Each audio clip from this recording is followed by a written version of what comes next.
And if you're not fighting for the speech of people you disagree with, you're really not fighting for speech.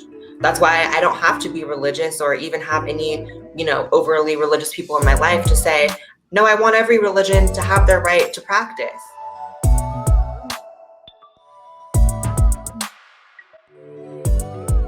Hey, everybody, and welcome back to the show.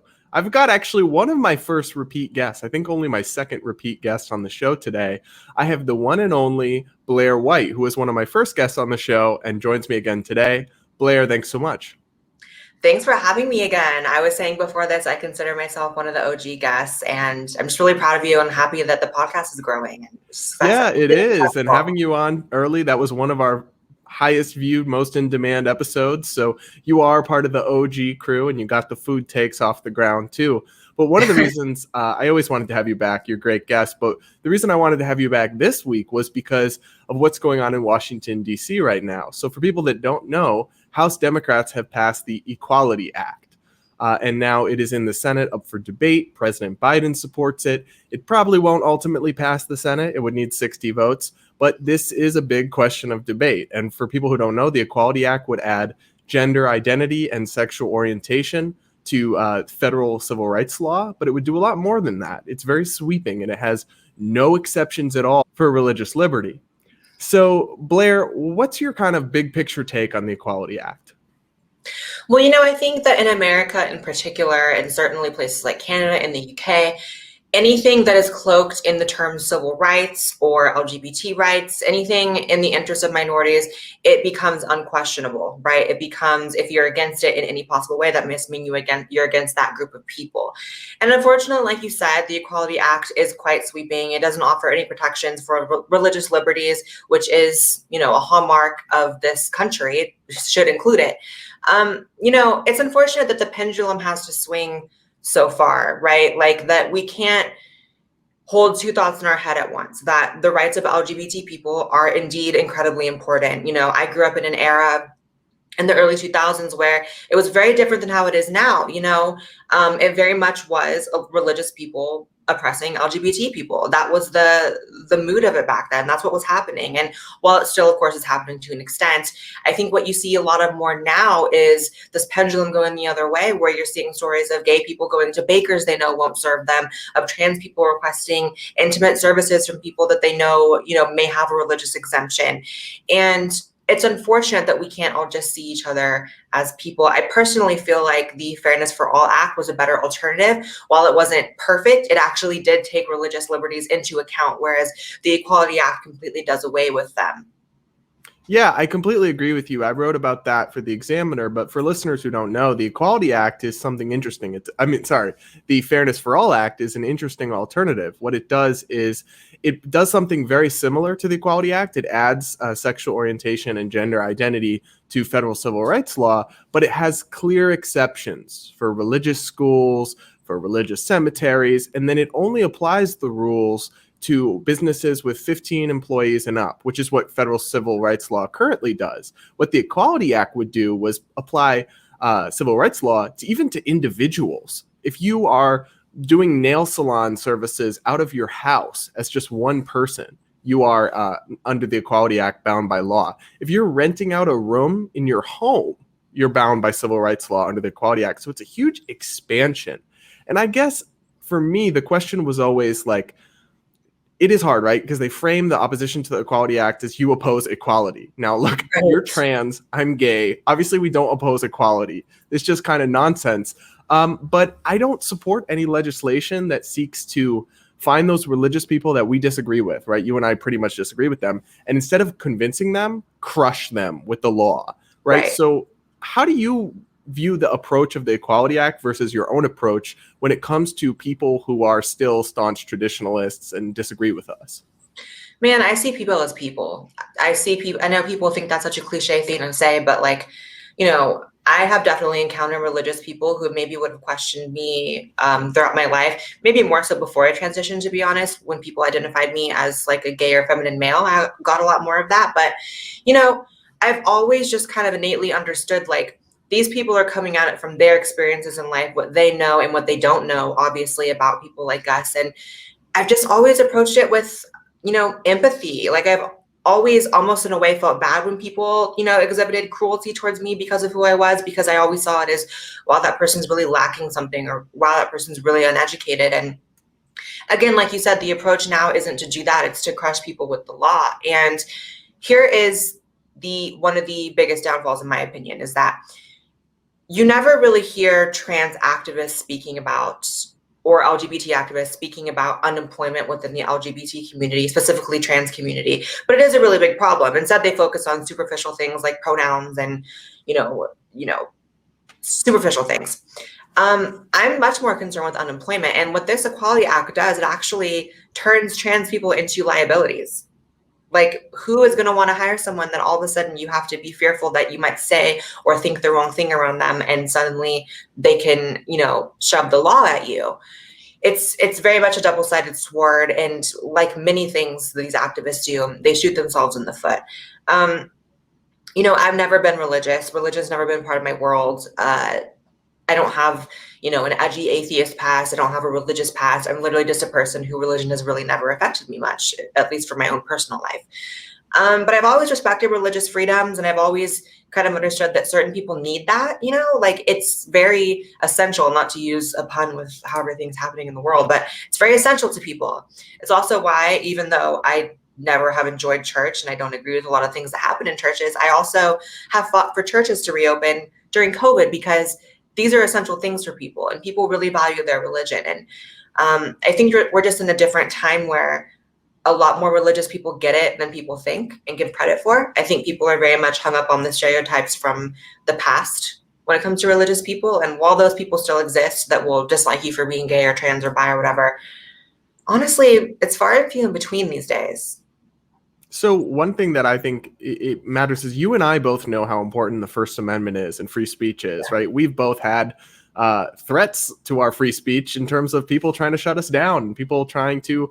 I've had people tell me that if they see me in one of DC's gay bars, they'll kick me into the street, right? And so if we want our free speech, if we want our First Amendment, and that's a little different, it's not the government, right? But in general, if you want free speech and the First Amendment, you have to have it for everyone. You can't pick and choose. That's what these activists don't seem to understand.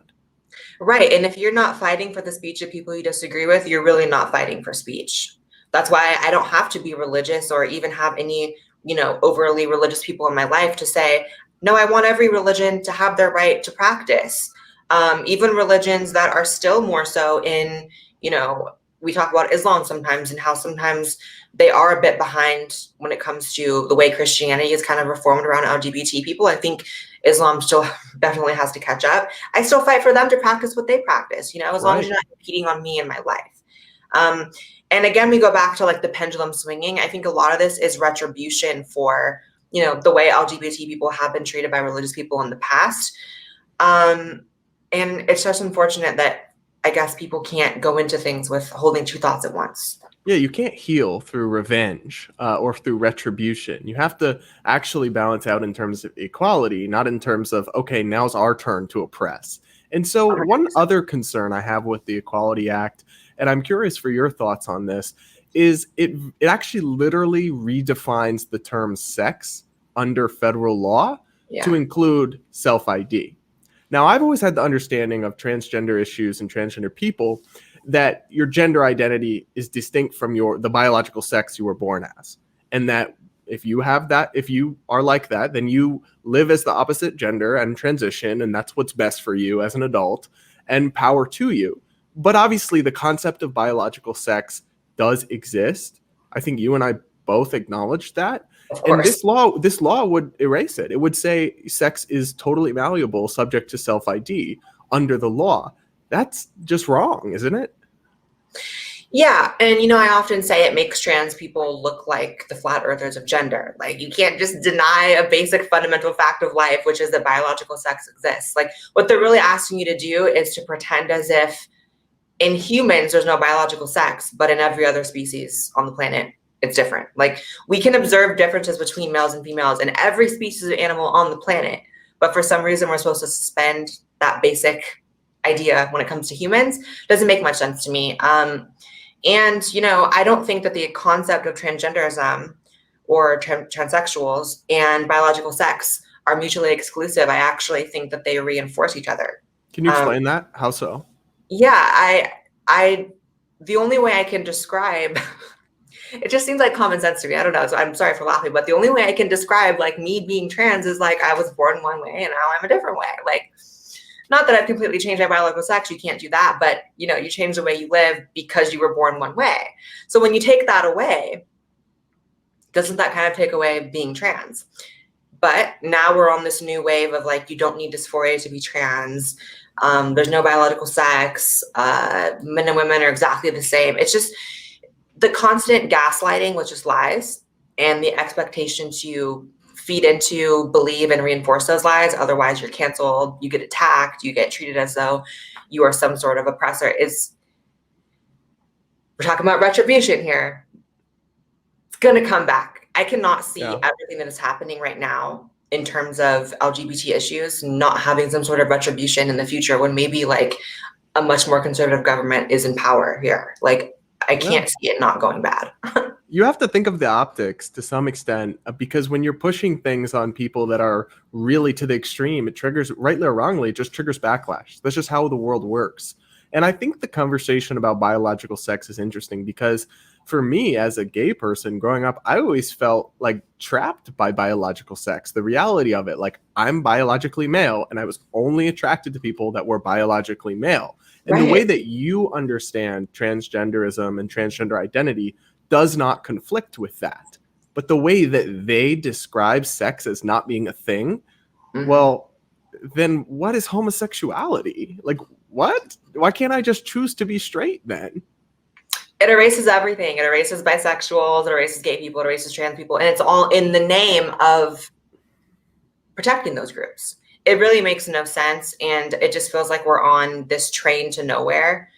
And I'm just kind of waiting for it to crash. It's really the same thing with, trans sports. Like, right, and that becomes an issue because the Equality Act actually would make it illegal for schools or anybody to separate sports by biological sex. And I've always personally had the view that if trans men or trans male students want to compete in men's sports, that's fine. Because for listeners, a trans man is somebody who was born as a biological female and then transitioned.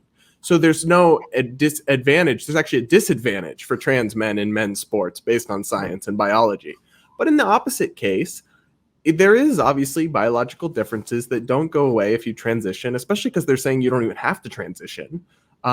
So to have just unisex sports, it would absolutely mean that in really physical sports like sprinting or weightlifting or strength or basketball or soccer, it would no longer be fair. So if the Equality Act passed, what would that mean for women's sports?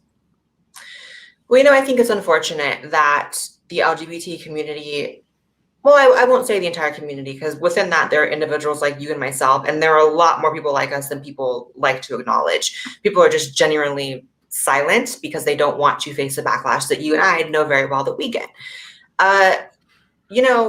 It's unfortunate, though, that the activists that propel our movement in a certain trajectory, insist on like giving us this reputation of being anti-woman, anti-children, anti-science, and anti-reality. Like, and those are things that a healthy society will always defend. Like, a healthy society does not look at, women and girls being obliterated in sports and not have an urge to protect them. Like, they're going to protect them. A healthy society doesn't look at, people saying that 12-year-olds can undergo hormone therapy and live as a different gender and all that, and not have a natural innate urge to protect them. Those are things that the community will never overcome. You're never going to get past society's need to protect women and children. You're just not. And I don't believe, that trans people or LGBT people are inherently a threat to women or children, but we're definitely getting that reputation considering we will not even budge on things like trans sports, even when the science is on, the side of people saying, wait, so you're telling me this like 6'5" biologically male student can totally play basketball with like this 4'11", high school girl? Like, what are you talking about?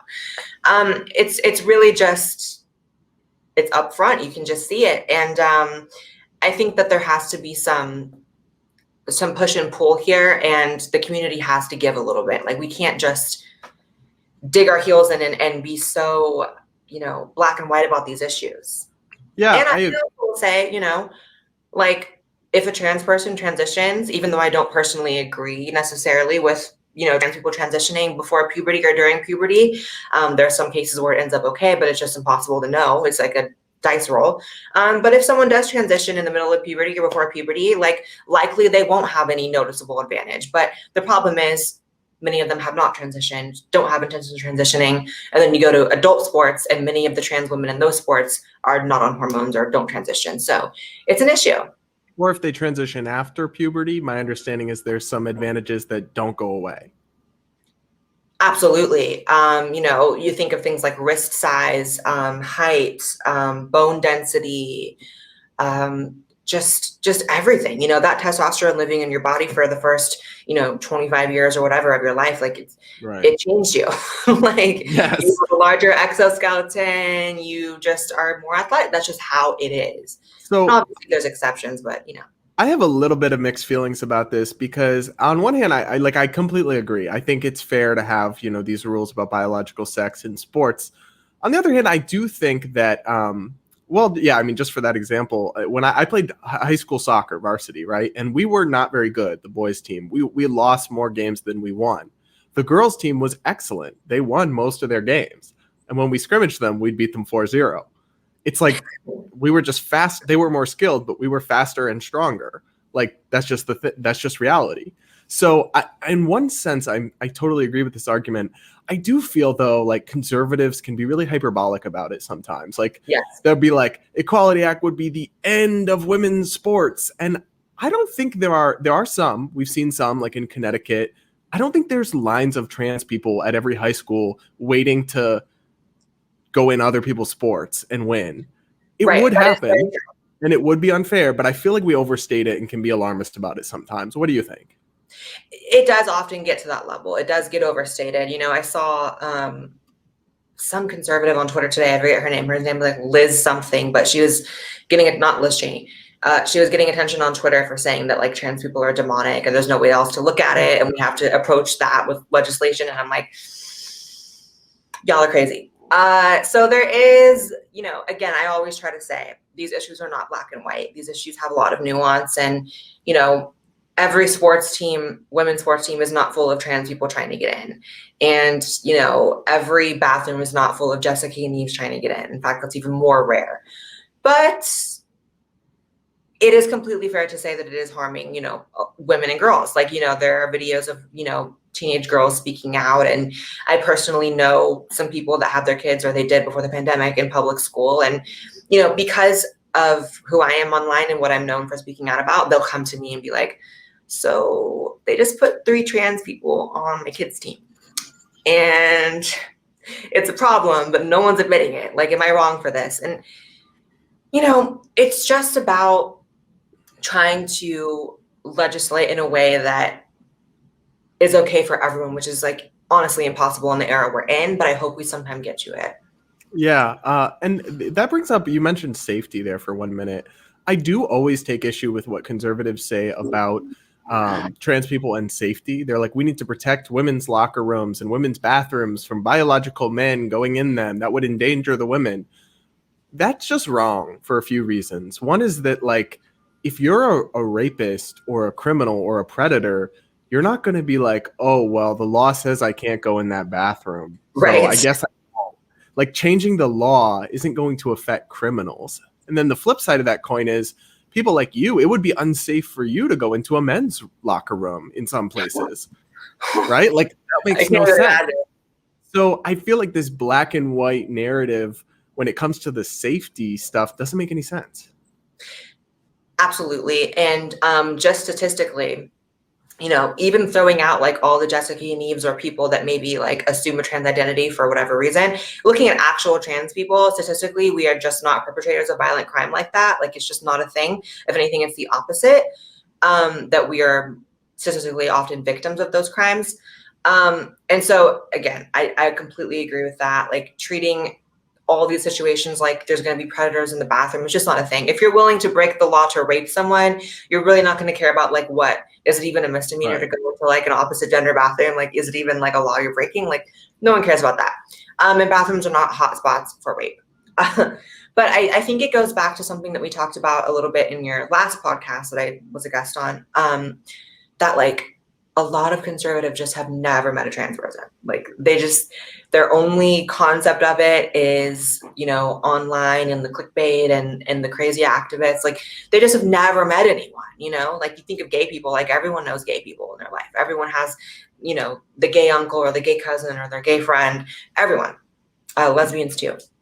But no one really knows trans people, especially in the middle of the country. So I think it's just a matter of like, trans people need to do a better job of providing like positive examples and speaking out against the bad apples, which is what I try to do. And speaking out against the activists that really take us onto a certain trajectory that is, self-damaging. Like we just need to speak out about more often. Like I know there's a lot more in the gay scene, a lot more gay people that are coming out as, they don't even have to be conservatives, but just coming out as like against the woke agenda, against, hardcore leftivism and progressivism. And I think that's been really positive for gay people. I've seen attitudes change because of that within the conservative movement. Like you think of CPAC, they have Scott Pressler and they're awarding him. And you think of just there's so many gay people within the movement that are like icons at this point. Yeah. Rick Grinnell is beloved by the Republican MAGA base. Absolutely. And that doesn't come without, just being a positive example. And I just feel like there's not as many in the trans community, partly because the community's like a tenth of the size of the gay community, but also because these issues get so hyper politicized that we're often very scared to speak out. Yeah. Well, and what's interesting is actually I saw the polling of who voted for Trump, and actually more trans people voted for Trump than lesbian people did. Gay people it was only barely, I think, gay people and trans people voted for Trump and I didn't vote for Trump. I voted third party, but you get the point, right? It's like, in terms of not being liberal, it's not as if trans people are different from the rest of the LGBT community, but I feel like there's way more backlash. There is backlash for gay people who don't go with the tide, but there's even more for trans people.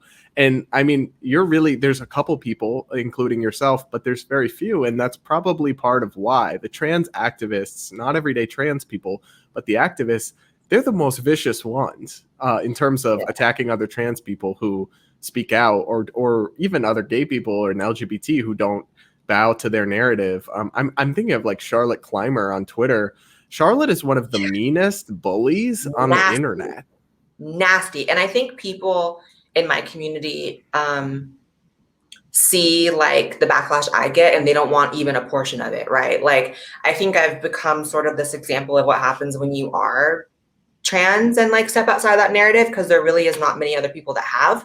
And I think people see that and they're like, I don't want any of that. So what you said about trans people, more trans people than lesbians voting for Trump, I actually didn't know that, but that makes all the sense in the world to me, because if you think about it, trans people, this is going to sound crazy. Trans people are kind of like naturally conservative because they, at least like binary trans people like me that are like born male, live as a woman, like that's a very, that's the traditional way of seeing gender. It's like men and women. We don't believe in the 76 genders and the 300 genders and the this and that. Like we're going from one to the other. So already we, by and large, believe in the gender binary. And second of all, a lot of us, it takes like so much personal responsibility and like manifestation of your destiny and hard work to transition, that it's like, I couldn't transition and then be like a socialist. Like I had to like work hard, engage in capitalism. I had to take my life into my own hands, and exercise my own liberties. Those are more so conservative values. And by and large, trans people, this is another reason they don't speak out, is they want to be left alone. Like they transition to be left alone, to blend in with society, to not necessarily be like the trans person standing out in the way that a lot of us are. And even myself, because I'm a public figure, like they just want to be like an average girl in a crowd or an average guy in a crowd. So it doesn't surprise me. And most trans people I know, they're like, I believe everything you say, or like, I'm secretly, Republican or whatever.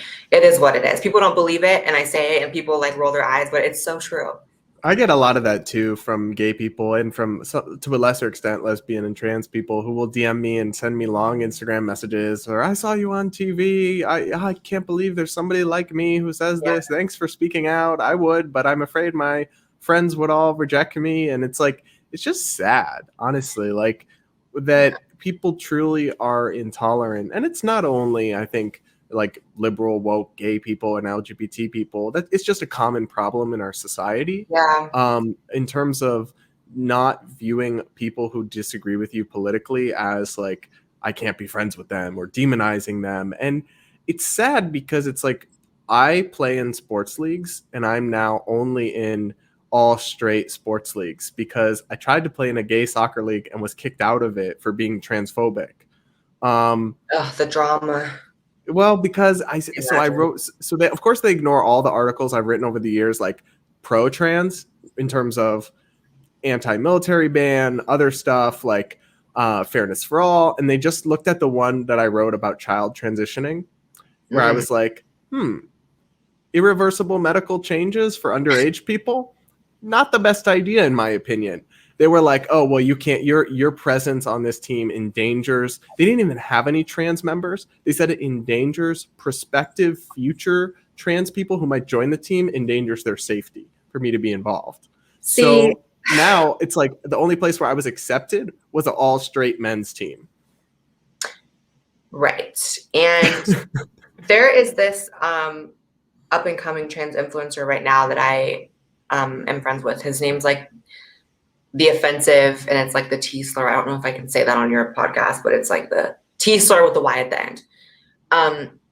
And he said something recently. He said, if trans people can handle dysphoria, they can handle anything. Stop coddling us. And it's so true. It's like this idea that like words are violent, or like that we can't handle basic truths about life, or that we can't handle disagreement is so, it's not representative of like me and the strength I have, or any trans people I know in real life. And also that all or nothing attitude, like you said, the fact that you have been so supportive of trans people, that you like, interviewed me and you've written for, it's an all or nothing attitude. It's like, if you're not 110% on board with their agenda, which is ever changing, by the way, there will be a new rule next week. Rules will be thrown out. That you're suddenly not allowed to participate in society. That's the biggest thing. It's like, where does this stop? It's like, to me, the biggest threat beyond anything. Like, we can talk about like trans sports and pronouns, and we can talk about like even, climate change, whatever. The biggest threat to society in the way it is right now, in my opinion, is cancel culture. And not just petty, like, oh, someone's getting mean tweets. No, like this idea that we throw people and cast them out of society for speaking on things that 5 years ago they would have been able to say. This idea that average people are so terrified to say what they feel. That's a very sick, toxic environment. No one should ever be afraid to say and state their real opinions on things. But now we're in such an environment where you just can't. Like, I have made a living from speaking my mind, and so I have that freedom to come on here and say whatever I want to say to you or any other medium I have. But so many people are just like trying to get by in life. Like, so many people are just working in like an average 9-to-5 job, or even bigger than that, like a corporate job. And it's like, you lose everything if you go against the narrative, which is ever changing, like we said. And it's just a sad state of affairs. I don't like seeing people live on their knees like that. Everyone is living on their knees. Right. And part of the problem is too that like there's no grace, there's no forgiveness. Yeah. So for example, if somebody as a teenager said faggot a bunch of times and there's texts of it, right, and they become a journalist or something and that's unearthed, well then nowadays in our culture, they're fired. There's no opportunity for them to actually apologize. Be like, I was a teenager. We all said dumb stuff. Hell, I said that all the time when I was a teenager and I was struggling with all my stuff on the inside. And it's like they could apologize and grow from it and move on in a healthy society. But here it's like, if you in your past, we can find writings or comments or recordings of anything you ever said that by 2021 standards is not morally acceptable. Well, because you made that indiscretion in your youth, now you're just ruined. You're done for life. Like you can't be in this prominent role or anything that requires the approval of Twitter mobs. And I find that trend really disturbing because in my mind, it almost encourages people to not evolve. to not become Yes. more accepting, to not regret their past statements. It's like, if you're damned if you do, damned if you don't, you might as well not change. Absolutely. And it goes back to, this seems to be a common theme in everything we're talking about here. It goes back to not seeing people as people. Like, people make mistakes. People say crazy things. Sometimes they're not even crazy and they get canceled for it. Like, sometimes it's like the most basic thing. And the fact that we're constantly being gaslit. Like, have you been seeing people say, there's no such thing as cancel culture? They say that now. They say, oh, there's no such thing. And Just then like, some of them end up getting canceled. right. Just like Antifa is just an idea and sex isn't real. It's like, it's just this constant gaslighting of lies. And it's so destructive to just the American way of life and people in general, because it's contradictory to human nature. Human nature is to fuck up. Human nature is to grow. Like, we don't all come out perfect as babies, like with this rule book. And there shouldn't even be a rule book. Like, how and why is there a rule book? Like, yeah, there's basic boundaries you don't cross within society, but we're like shrinking those boundaries so far in that we're all just these walking, talking propaganda heads, and we're all just these like terrified, like neutered people. Like, everyone's neutered. Right. And because they're afraid, and they're afraid because the activists aren't just doing social backlash anymore. They're like bullying the corporations and the government to some extent, maybe in the future, the government, into enforcing their will. So like, I'm willing to brave a Twitter mob. Like, if they want to get all mad at me and flood my mentions, that's okay. But there's another thing where like they get Amazon to delete your book. For example, let me ask you about this, because there's a guy named Ryan T. Anderson who is very much traditionalist. I think he recently worked at the Heritage Foundation, and now he's at the Ethics and Public Policy Center. And he wrote a book that was very critical of, I actually haven't read the book, so I don't have any comment on like, is it a good book? Is he wrong? Is he right? But it's very traditionalist on trans issues and gender issues, refuting, probably a lot of the things that you and I believe, because we're not on the radical left, but we're not on the traditionalist right on these issues either. But anyway, from all accounts, he's a nice guy. It's a respectful, argument-based book with controversial ideas. Amazon just silently in the middle of the night, because activists were lobbying them, deleted it. They did this to another person's book, Abigail Shrier, I think her name is. And yeah.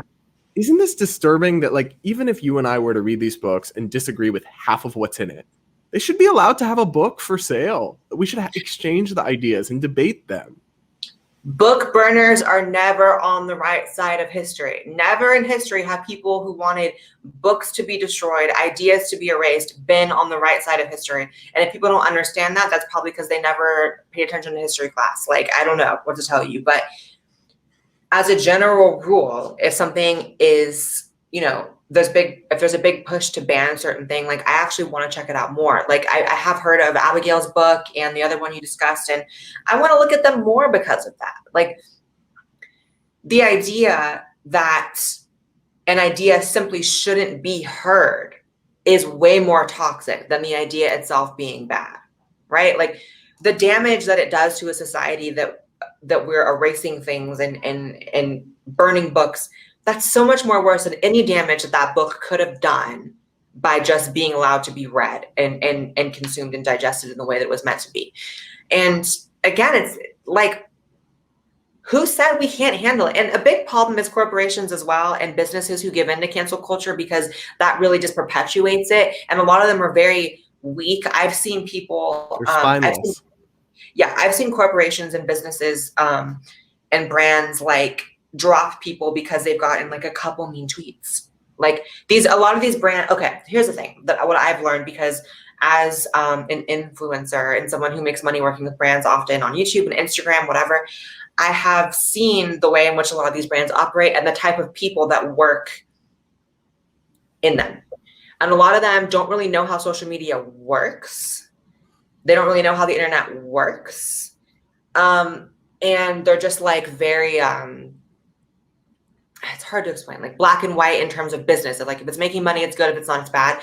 And they will view 2 or 3 tweets as cause to drop people, not knowing that those 2 or 3 people, first of all, it's 2 or 3 people. And second of all, they're in a group chat they're already in a group chat, like telling each other to go write it. And it's like, they're half the problem. It's like people make mistakes, yeah, and they can get backlash, yeah. But these brands that just instantly cave, it's like, you're not going to lose sales because someone that you associate with had a mistake that they had to own up to. Like, it's just not going to happen.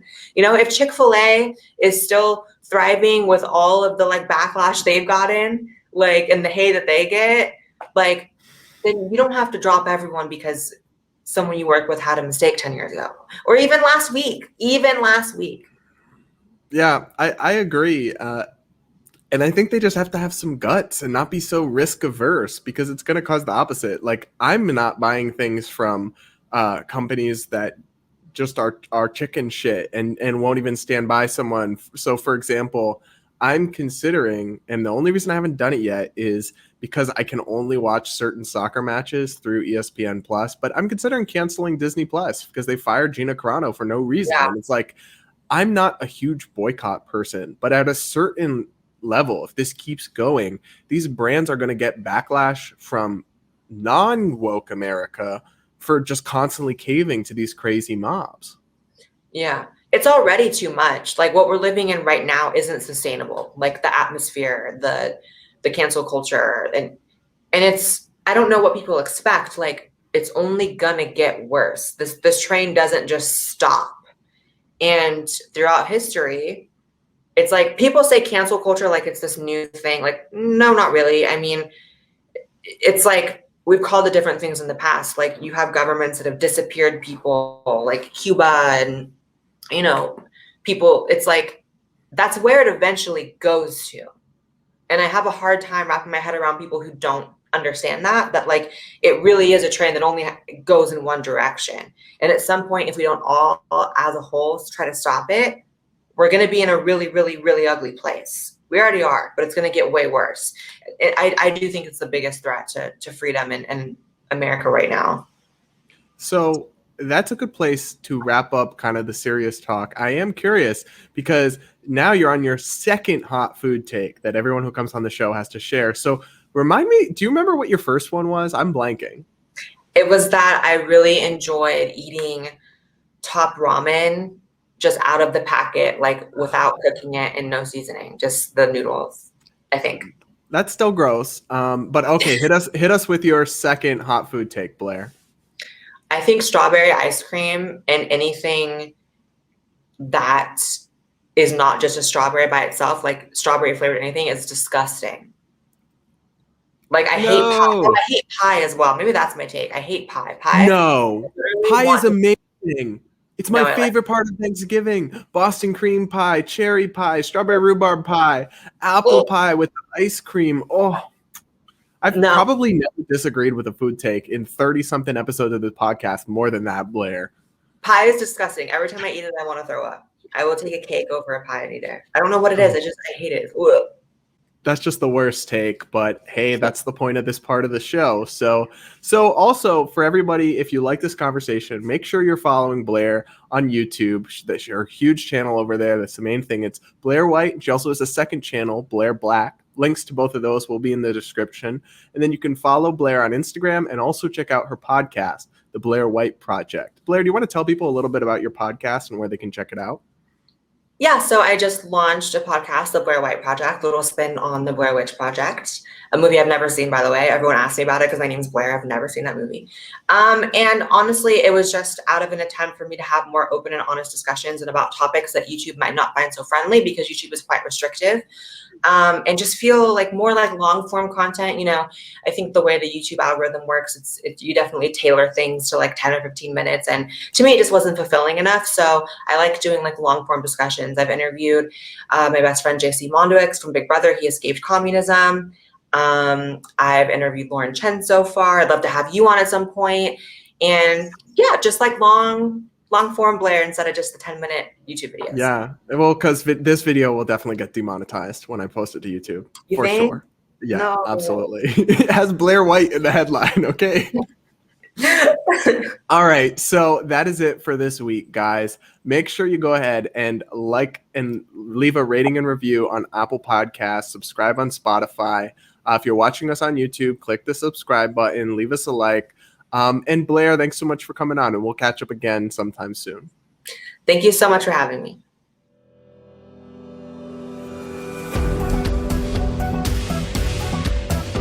You are listening to Breaking Boundaries with Brad Palumbo.